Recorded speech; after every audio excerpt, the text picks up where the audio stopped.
Olá, professor Jonathan, eu acredito que é você que vai avaliar essa apresentação. Eu sou o Wellington Andrade, sou estudante do curso de Formação Pedagógica em História. Estou aqui fazendo a minha socialização da minha prática pedagógica de estratégias educacionais inovadoras. Decidi fazer essa apresentação e eu trabalho sozinho, apesar de inicialmente ter montado um grupo, mas conflito de agenda, principalmente, pessoas, somente alguns, que quem já está na educação, o horário de trabalho acaba não sendo, né, aquele horário comercial. Então, um trabalha de manhã, o outro à tarde, outro de manhã e à noite. Então, a gente acabou tendo muito problema com isso. Como eu já estava desenvolvendo a minha atividade, eu decidi fechar meu portfólio, trabalhar a minha apresentação da sistematização e estou aqui fazendo a apresentação solo, uma gravação para anexar o meu trabalho e também enviar para avaliação. Eu estou aqui no StreamYard, então vou pedir desculpas em algum momento se eu perder o foco, né, da gravação, da imagem, da transmissão, para prestar atenção nos comandos. Não é da minha rotina o uso do equipamento gravando, às vezes até em transmissão com estudantes e tal, mas em gravação não. Então, adianto e peço desculpas, tá? Então, vamos lá.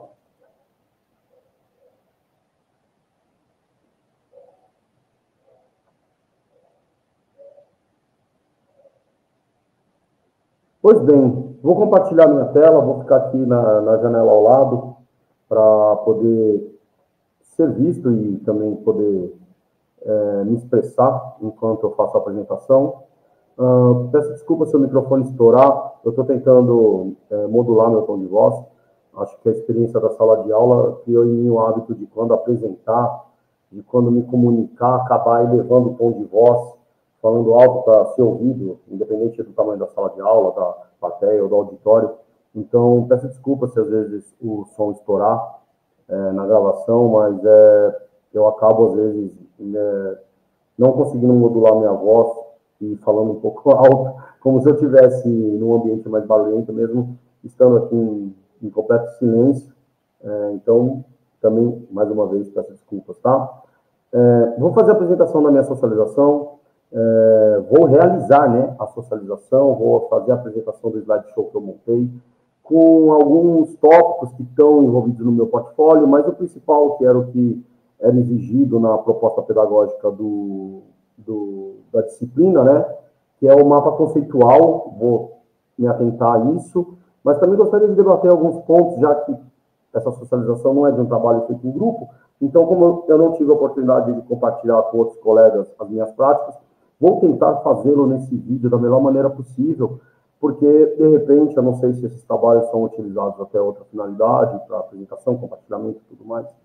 Então, vou fazer da maneira que eu acho que deve ser feito, aproveitando a oportunidade, né, de compartilhar alguns aspectos do meu dia a dia no trabalho, de técnicas que eu uso, que eu trabalho, que eu tentei resumir no meu portfólio e aqui nessa socialização, tá bom?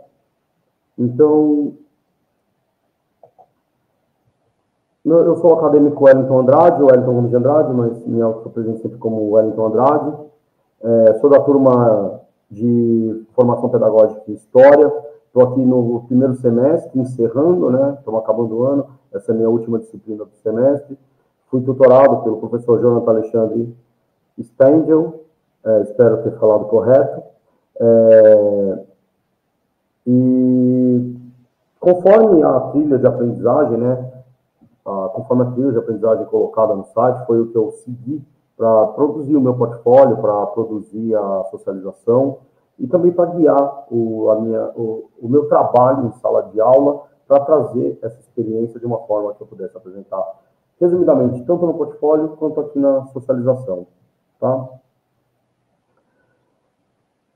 Eu estou apresentando aqui, conforme já comentei anteriormente na introdução, a prática pedagógica da disciplina de estratégias educacionais inovadoras, ou seja, o objetivo aqui era ou para aquele acadêmico, independente do curso, que estiver cursando essa disciplina, ter a oportunidade de vivenciar o dia a dia da escola, acompanhar um professor ou gestor na sua atividade rotineira ali da escola, né? E trazer percepções e compartilhar experiência. Mas, como eu já sou professor, já leciono, já estou na prática docente, e a trilha de aprendizagem colocava essa possibilidade de que, ao invés de eu realizar essa prática pedagógica entrevistando um profissional, entrevistando um gestor, um professor, indo até uma escola, como eu já sou professor e estou na prática docente, eu poderia trazer aqui, compartilhar elementos da minha prática docente dentro da proposta da disciplina, que são, né, as estratégias educacionais inovadoras. E é isso que eu trouxe da minha prática docente, até porque esse ano eu trabalhei bastante a minha prática docente em cima de trazer estratégias diferentes para a minha sala de aula, buscando melhores resultados, maior integração, maior participação dos meus estudantes, uma forma de vencer as barreiras colocadas no dia a dia da profissão, seja pela sala de aula, seja pela estrutura escolar, seja pela localização da escola, que vai atender diferentes públicos, em diferentes camadas sociais, diferentes tipos de dificuldade. Então, sempre buscando trazer para a sala de aula uma forma de lidar com esses desafios e, de alguma forma, trazer uma dinâmica diferente que respeite as particularidades de cada sala de aula, não uma receita pronta que é aplicada repetidamente em todos os ambientes onde a gente frequenta, mas que sejam estratégias capazes de serem utilizadas adaptando-se à realidade de cada sala de aula, de cada escola, de cada turma, de cada equipe, e por aí vai. Até porque o trabalho na educação é dinâmico. Hoje a gente está numa escola, amanhã a gente está noutra. Às vezes a gente acompanha a mesma turma ao longo de anos, às vezes a gente todo ano está no mesmo ano recebendo turmas diferentes. Então, essa dinâmica impõe diversos desafios à nossa prática docente. Então, desta forma, como foi dada essa oportunidade, eu decidi, ao invés de trabalhar a prática entrevistando, refazendo registros, trazendo e compartilhando registros da minha prática pedagógica. Aqui estou eu, conforme solicitado, um registro de imagem do profissional de educação. Nesse caso, eu não entrevistei ninguém. Nesse caso, sou eu mesmo que estou me apresentando aqui. Eu peço desculpas, esse slide não estava fora de esquadro quando eu preparei, mas aqui na apresentação acabou acontecendo isso. Peço desculpas novamente. Meu nome é Wellington Andrade, eu sou economista de formação, sou graduado na Universidade de São Paulo, no campus Piracicaba, na Escola Superior de Agricultura Luiz de Queiroz, na cidade de Piracicaba, aqui no interior de São Paulo. Hoje eu resido em Limeira, leciono em Rio Claro e me formei aqui do lado em Piracicaba, uma cidade do lado da outra. É aqui que eu estou desde que eu vim para o interior fazer faculdade, cursar economia. Desde que eu me formei, acabei ficando pelo interior e mesmo na minha prática profissional anterior, mesmo morando em outras cidades, em outros estados, eu sempre mantive minha residência aqui, tá? Eu também sou pós-graduado na FGV, no curso de Administração de Empresas. Eu também tenho um MBA em Gestão Financeira, também pela Fundação Getúlio Vargas, e também sou pós-graduado em História do Pensamento Econômico pela Faculdade Fox.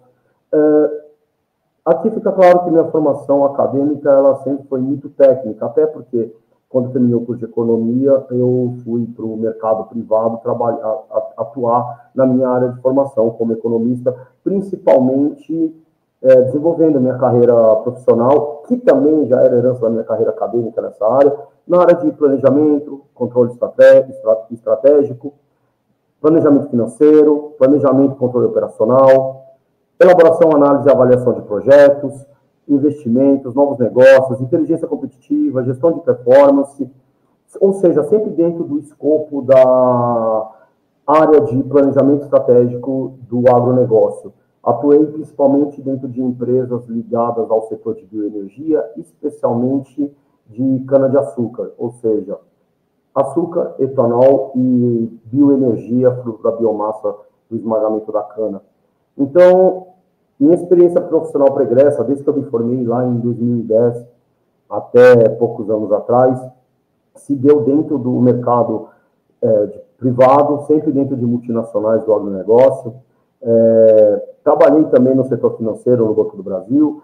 Lá na faculdade, trabalhei no CPEA, no estágio e já com a conclusão do curso. Fui consultor no Grupo Vigna Brasil, na área de bioenergia, como consultor do Ministério das Relações Exteriores, na área de projetos de biodiesel. Desenvolvi também, nesse tempo, projetos com a FGV Projetos. Também atuei como consultor no SEBRAE e na FIP e como instrutor de cursos de educação financeira, administração financeira, principalmente para pequenos empresários e pequenos produtores rurais. Também trabalhei como consultor em projetos de bioenergia da Vale e estabeleci uma carreira mais... evoluí mais na minha carreira trabalhando na Raiz em Energia S.A., que é uma joint venture entre a Shell e a Cosan, que trabalha com etanol, açúcar e bioenergia. De lá, eu fui para a Adecoagro, uma multinacional argentina, onde eu continuei evoluindo na minha carreira, passando por todas as etapas, né? Analista júnior, pleno, sênior, coordenador, especialista, gerente especialista, onde eu cheguei na Guarani TRO Açúcar e Energia Brasil, que é a antiga Açúcar Guarani, hoje é administrada pelo Grupo TRO, que é uma empresa francesa, que adquiriu as plantas de produção aqui no Brasil. Então, ali foi onde eu cheguei na gerência como especialista gerencial na área de planejamento financeiro. E foi minha última experiência profissional dentro de multinacional, dentro da minha área de formação, por motivos de ordem de saúde mental e física, pelo desgaste do dia a dia do trabalho, de competição, desse porte de empresa, acabou em determinado momento, para mim, sendo impossível continuar. Então, tirei um período sabático, continuei atuando como consultor nesse período na FIP, na SEBRAE, ministrando cursos, e daí, dessa experiência ministrando cursos, a minha companheira, que está na educação há 20 anos, ela hoje é diretora escolar, ela vendo que eu gostava, tinha familiaridade com a rotina de lecionar, ela me orientou para que eu tentasse buscar na educação do ensino básico, né, mudar de ramo, né, sair do ramo das finanças e vir trabalhar na educação, inclusive porque ela sabia que era um sonho antigo, lá da adolescência, ser professor, e que era um projeto de vida, que eu sempre comentei para ela que um dia eu queria retribuir, de alguma forma, trabalhar para a sociedade, sair do mercado do capital e trabalhar servindo ao público.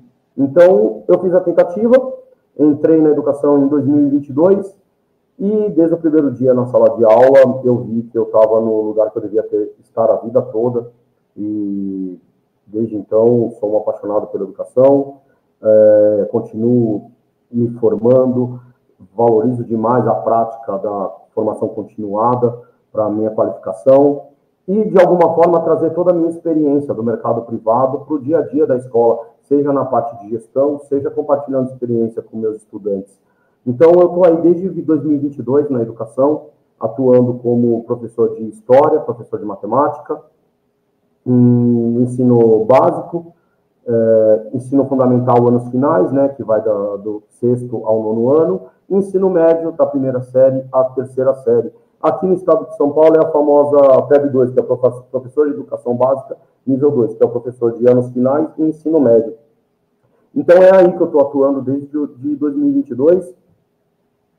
Agora estou aqui como acadêmico na Uniaselv, buscando formação profissional, buscando a licenciatura, pretendo cursar ainda a pedagogia, para continuar, assim como quando eu era um técnico do mercado, eu fiz pós-graduações voltadas às áreas técnicas para me formar um profissional melhor, agora na educação é o que eu busco, me formar um professor melhor.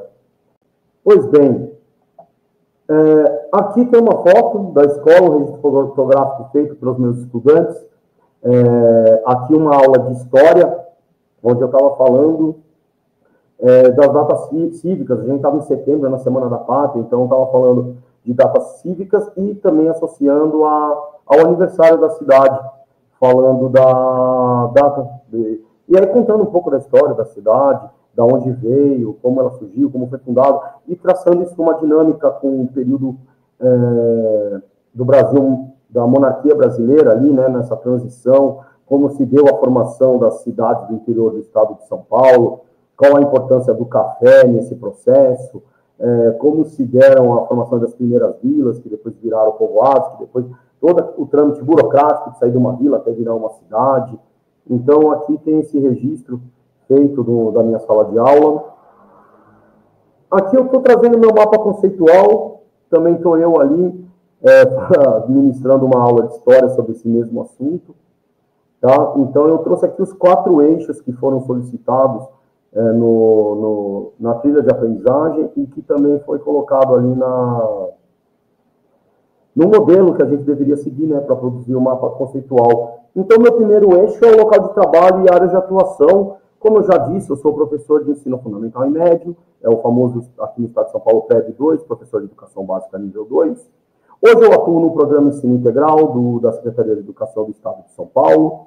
É um programa que saiu daquela ideia da escola de tempo integral, onde a ideia era permanecer com o estudante na escola durante o tempo integral, para transformar esse tempo integral em ensino integral. Então, indo além da Base Nacional Curricular Comum e trazendo disciplinas diferenciadas para esses estudantes, trabalhando disciplinas eletivas onde eles escolhem de acordo com o seu projeto de vida, trabalhando o projeto de vida dos estudantes, trabalhando a tutoria, tutorando esses estudantes no seu projeto de vida, falando sobre protagonismo juvenil. O objetivo é formar jovens protagonistas, autônomos e solidários. Essa é a ideia do Programa Ensino Integral aqui no estado de São Paulo. Hoje eu atuo na Escola Estadual Professor João Batista Leme, lá em Rio Claro. Hoje eu atuo como professor de matemática, professor de história, professor de matemática nos 9º anos, professor de história no ensino médio e também ministro uma disciplina eletiva, esse semestre especificamente, na área de matemática, com geometria espacial e sólidos geométricos, onde eu trabalhei com meus estudantes a produção de paper toys, que são bonequinhos de papel, que a gente forma com sólidos geométricos, trabalhando, mesclando, né, arte, habilidades manuais e conhecimentos matemáticos. Por isso que é uma disciplina eletiva, onde os estudantes decidem se vão cursar, e essa semana, inclusive, semana passada, eu fiz a culminância, a apresentação dos trabalhos dos estudantes, foi um sucesso lá na escola, deu tudo certo, e é algo que eu também gosto muito de trabalhar quando eu tenho a oportunidade de ministrar uma disciplina eletiva. Em relação ao segundo eixo, né, os materiais, métodos e ferramentas, eu elenquei os principais que eu trabalho, que é o Laboratório de Ciências Exatas, onde a gente trabalha principalmente a parte de geometria, ou também a parte de informática, para poder transformar a matemática em algo mais prático, menos abstrato. Com o apoio de netbooks e Chromebooks, eu evito o trabalho com celulares, a não ser em último caso, porque eu sou muito rígido na sala de aula quanto ao não uso de celulares, para não ter o risco de o celular fazer parte do dia a dia ali, mas sim só como ferramenta pedagógica. Então, sempre que possível, eu prefiro usar netbooks e Chromebooks, que as distrações serão menores, porque ele não vai ter o aplicativo de mensagens, não vai ter o aplicativo de rede social dele ali à mão. Trabalho muito com metodologias ativas, estudo bastante sobre o assunto e sempre tento trazer para a minha sala de aula a aprendizagem baseada em projetos, realizar a sala de aula invertida, principalmente, que vai ser o foco da minha apresentação aqui do trabalho, a gamificação na matemática e em história, mas principalmente matemática é onde eu vou focar, onde eu vi grandes ganhos no dia a dia da minha prática pedagógica, trabalhando com gamificação, além de plataformas educacionais digitais, uma vez que o governo do estado de São Paulo, através da Secretaria da Educação, tem implementado no nosso dia a dia o uso de diversas ferramentas digitais para os estudantes trabalharem as suas atividades em praticamente toda a disciplina. A gente trabalha aplicativos plataformas educacionais digitais para a realização de tarefas dentro de todas as disciplinas. A gente também trabalha com plataformas para matemática, para história, para língua portuguesa, para leitura, para redação. Então, hoje o estudante ele tem diversas plataformas ali onde o professor tem que estar interagindo, onde a gente está trabalhando, trazendo isso para a sala de aula e tentando transformar esse jovem do século XXI, esse jovem nativo digital, que ele não utiliza a tecnologia apenas como entretenimento, mas que ele entenda a importância da tecnologia como facilitador e catalisador do aprendizado.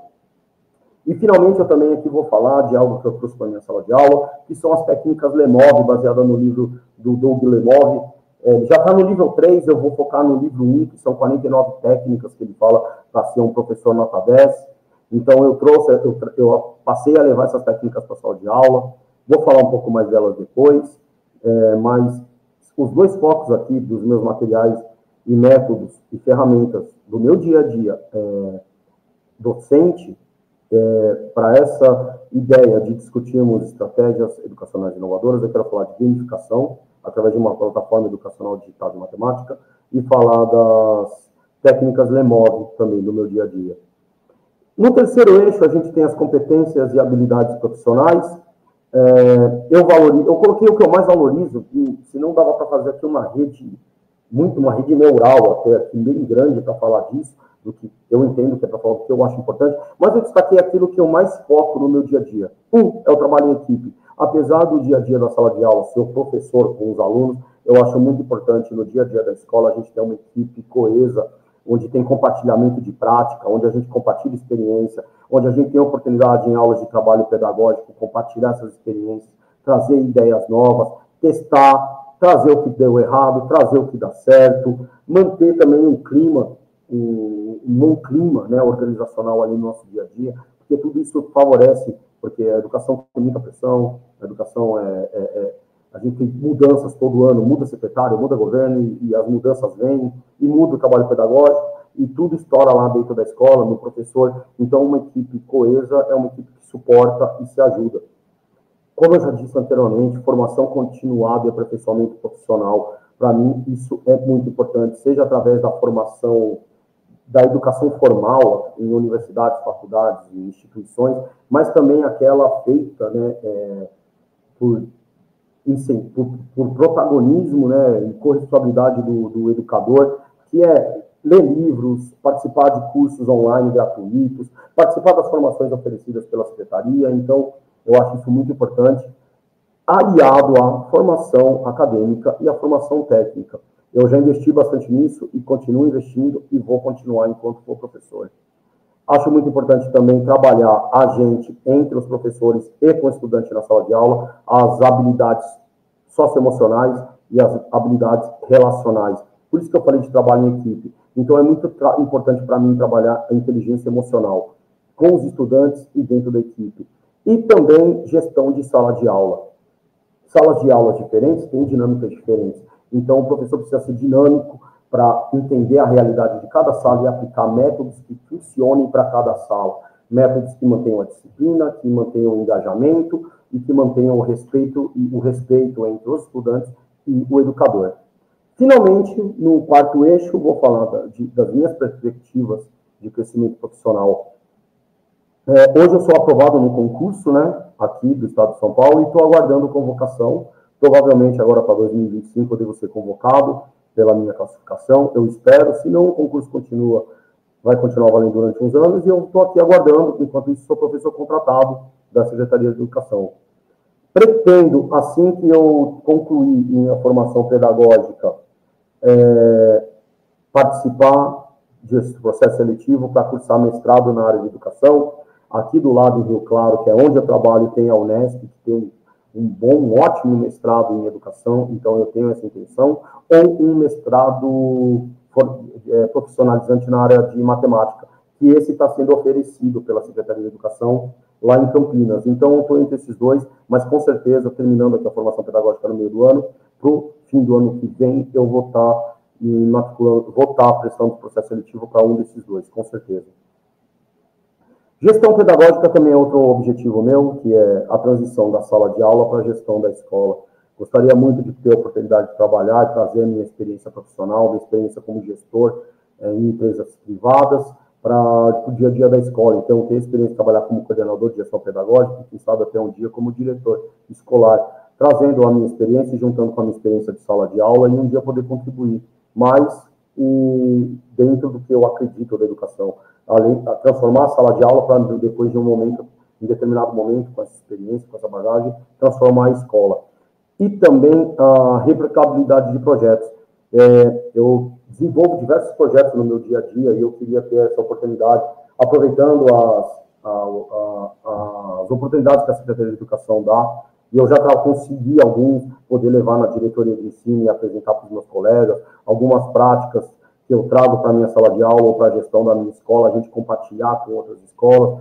Então, é algo que eu estou desenvolvendo e que eu já trago aí comigo um reconhecimento, tanto dentro das escolas nas quais eu já trabalhei, que acabam me ligando, me procurando quando precisam de apoio, assim como dentro da diretoria de ensino, indo lá apresentar, compartilhar, levar, seja em reunião virtual, seja online, seja presencial. Então, é algo que eu foco muito, que eu acho que é importante para a minha carreira, para a minha visibilidade, é algo que eu invisto muito tempo e energia.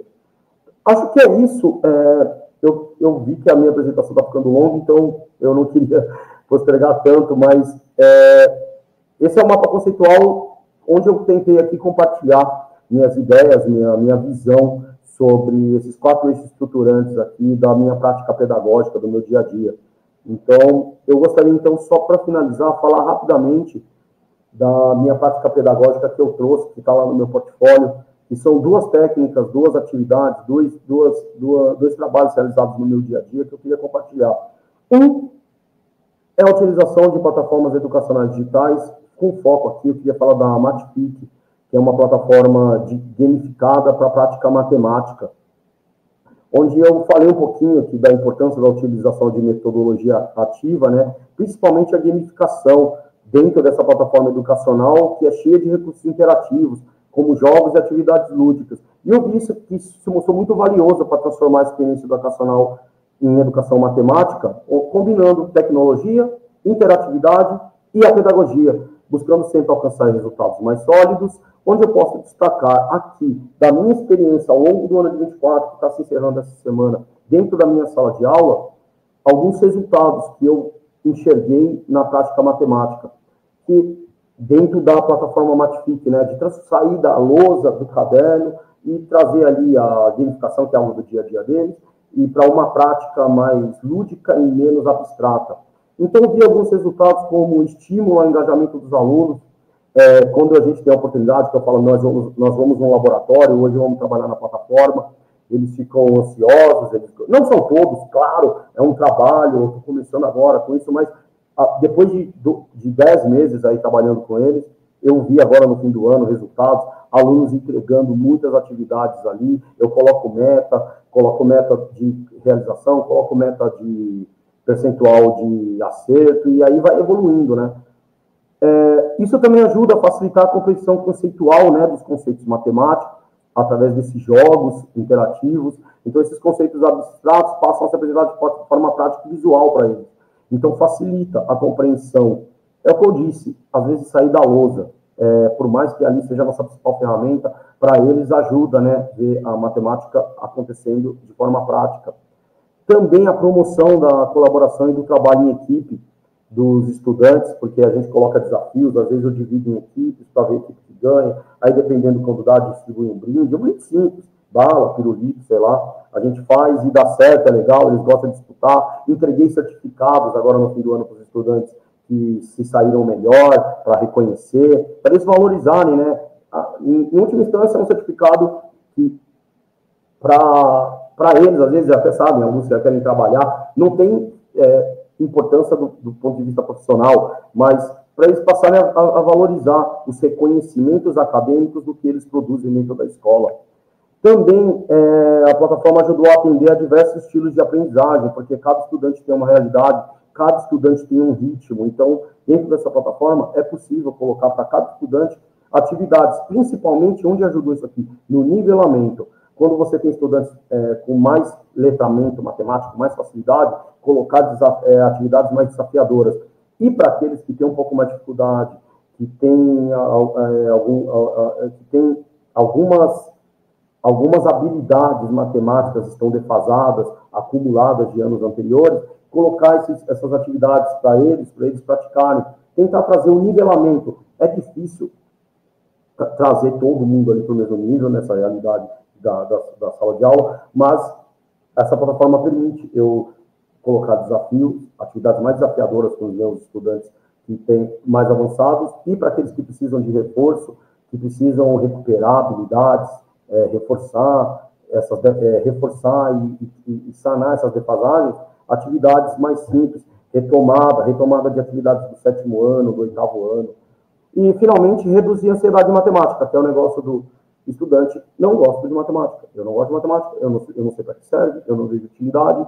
Então, trazer para o dia a dia ajudou demais, né, em reduzir isso que a gente pode chamar de ansiedade matemática, que é o medo da matemática, o medo de fazer conta, o medo de errar, o medo de fazer exercício. Na minha pouca experiência aqui, matemática, eu vejo sempre, os estudantes até falam assim, professor, eu adoro você, mas odeio matemática. E é chato, é duro ouvir, odeio matemática, e você tem que encarar esse desafio de ensinar matemática. E acho que essa plataforma tem me ajudado a quebrar, a romper essa barreira do medo, da raiva, porque acaba, às vezes, virando uma brincadeira. Então, ajuda demais. Eu queria compartilhar isso, essa experiência. A gente tem um facilitador, né, que a plataforma Matific, os alunos da rede estadual de São Paulo têm acesso gratuito. Ela é uma plataforma paga, né, para quem não está na rede estadual de educação, mas pelo fato de meus estudantes terem acesso gratuito a essa plataforma, eu passei a focar demais energia trabalhando nela como um facilitador, como uma metodologia ativa que facilita demais o dia a dia da minha sala de aula, aumenta a dinâmica das atividades, aulas mais dinâmicas, os estudantes mais motivados, mais engajados. Então, eu queria trazer essa experiência. E também queria falar das técnicas Lemov, do livro que eu falei, né, que são as chamadas técnicas Lemov, entre aspas, porque não é acadêmica, né, essa definição. Elas são apresentadas pelo autor, Doug Lemov, no livro Aula Nota 10, 49 técnicas para ser um professor campeão de audiência.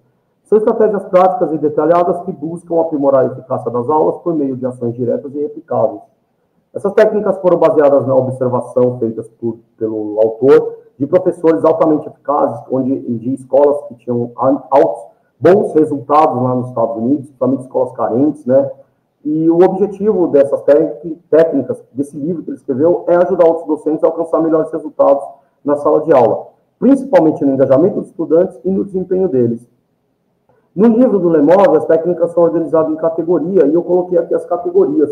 E estão até numeradas, de 1 a 49. Vou falar rapidamente de alguma delas, só para posicionar.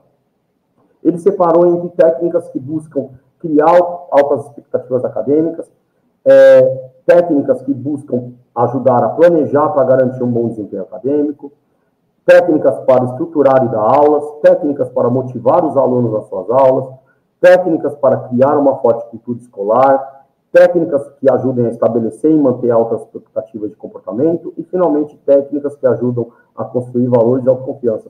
Eu até cito isso no meu portfólio. Quando eu li o livro, quando eu comecei a ler, até parecia muito simples as técnicas, parece que alguém pegando algo que já existe e dando nome para falar que ele criou, mas lendo o livro, lendo sobre o autor, eu entendi que ele quis compilar. E eu percebi em mim coisas que no dia a dia a gente já faz, mas a gente faz de forma intuitiva, não técnica. A gente acaba usando ali conforme a gente vê a necessidade e a oportunidade. Mas quando você olha para a técnica e você planeja a sua aula, olhando em como você pode usar essa técnica naquela turma, você entra na sala de aula já sabendo para cada tópico que você vai trabalhar, como você vai aplicar a técnica. Você olha para a sua sala de aula e sabe que técnica você vai poder usar ali, que dá resultado, porque na outra não dá. Algumas técnicas você usa e não dão resultado, mas outras dão muito.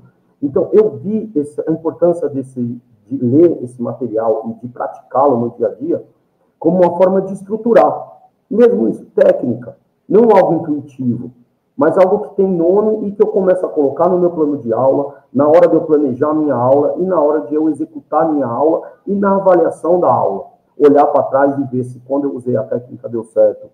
Vou dar exemplo aqui, por exemplo, certo é certo, que é uma técnica onde a gente não aceita a resposta que não estiver completamente certa. A gente interroga o aluno, coloca a questão para ele e vai ali apoiando até ele chegar na resposta certa. Ou quando no início a gente pede uma resposta para a classe, a gente corrigir até eles falarem certo. Vou dar um exemplo.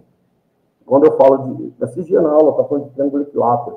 E aí eu falei, aí quando eu fui perguntar o que define o triângulo equilátero, aí alguns alunos disseram, ele tem todos os lados iguais. E eu retomei o conceito que eu já apresentei para ele, da diferença de igual e congruente.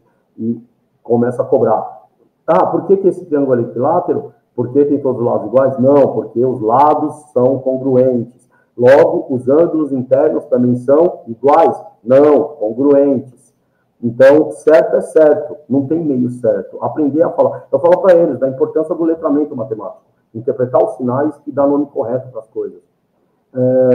Outro exemplo aqui que eu posso olhar, assim, aqui de supetão, o de surpresa, que é para motivar o aluno. Eu passei a usar isso muito, que é perguntar e fazer todos os alunos participarem.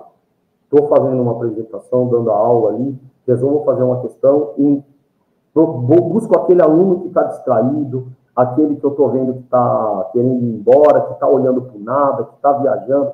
Então, é ali que eu vou e, de surpresa, eu faço uma pergunta para ele. Aí, nisso, eu junto a técnica de não ter medo de errar, né, que o errar faz parte. Então, vamos errar junto para a gente aprender junto e juntos construir os conhecimentos. Colocar na lousa as ideias, né? Que aqui é a técnica do pincel igual caderno, né? Que é registrar o quadro igual pincel, né? Do jeito que eu coloco no quadro, eu exijo que eles coloquem no caderno. Eu olho, passo, circulo a sala, que é outra técnica. Então, sai daquele intuitivo, eu vou andar pela sala para não. Eu preciso circular a minha sala. Então, hoje, eu estou sempre lá lembrando de colocar essa técnica em prática. Então, aqui tem um arcabouço que vai ajudar o professor. O que serve para mim talvez não sirva para outro. O que serve para mim a sala de aula talvez não sirva para a sua sala de aula. Mas a ideia aqui é conhecer, sair da intuição para uma prática e ver aquilo que dá certo e replicar. Eu, particularmente, tenho tido muito sucesso. Eu vejo minhas salas hoje em dia muito mais engajadas do que no começo do ano. Assim, não quero falar, parecer que, nossa, que sala maravilhosa. Não, tem sempre a melhorar, e eu sempre falo isso para eles, o discurso positivo, né? Eu sempre reforço a evolução mais do que os problemas. Então, reforçar esse discurso positivo de que evoluímos, mas podemos evoluir mais. Então, eu vejo na minha sala de aula o resultado disso e vejo o quanto a repetição dessas dinâmicas traz para eles a familiaridade com a minha sala de aula. Quando eles entram na minha sala, eles já sabem como faz para entrar, onde se senta, que material que eles têm que colocar na mesa antes de eu começar. A hora que eu começo a escrever na lousa a rotina do dia, eles já sabem que tem que registrar. A hora que eu começo a falar, eles já se preocupam em ficar atento, porque eles sabem que eu posso perguntar para qualquer um. Um ajuda o outro quando tem a dificuldade para ajudar a acertar. É uma dinâmica que vai se criando na sala de aula. Acho que isso é o principal que essas técnicas me ajudaram. Criar uma rotina, uma dinâmica de sala de aula que funciona dentro daquilo que eu estabeleci para a minha aula. Os alunos entendem, eles entendem como funciona a minha aula e eles vão se acostumando e vão entregando mais, porque a rotina faz eles quererem entregar mais. Então, sai daquela dinâmica da aula modorrenta para uma aula mais agitada, onde eles sabem, eles não sabem o que pode acontecer, de como vai ser. Então, num dia que eu pergunto para todo mundo, no outro dia eu pergunto para poucos, então está sempre nessa dúvida. Então, vários deles procuram sempre estar preparados. Eu acho que, nossa, está dando 40 minutos já, eu acho que eu me estendi. Então, acho que é isso, eu queria compartilhar essas duas práticas, né? A gamificação com o uso da plataforma digital Matific e as técnicas Lemove. Eu acho que é isso. Eu quero agradecer a oportunidade, professor Jonathan. Peço desculpas mesmo por ter me estendido, eu me empolgo quando eu começo a falar, mas é isso, eu fico à disposição para feedback, seja ali no WhatsApp, no meu contato, seja na avaliação. Agradeço mesmo a oportunidade de ter trabalhado essa disciplina, olhando para a minha prática do dia a dia, e é algo que vai me ajudar para, no planejamento do ano que vem, o que é que eu vou fazer de diferente? Porque ano que vem não dá para chegar e focar só de novo em marketing e técnica legal. O que é que eu posso trazer de novo? Acho que essa experiência dessa disciplina me trouxe isso. Olhar para a minha prática pedagógica, olhar para os meus colegas que eu sempre fiz e buscar sempre trazer o melhor para a minha sala de aula. Mesmo que dê trabalho, mesmo que leve tempo, mesmo que me consuma, mas que é algo que eu sei que vai trazer resultado, tanto para o meu dia a dia profissional, quanto para o aprendizado dos meus estudantes. É isso, eu agradeço a oportunidade. Um grande abraço, até a próxima. Obrigado.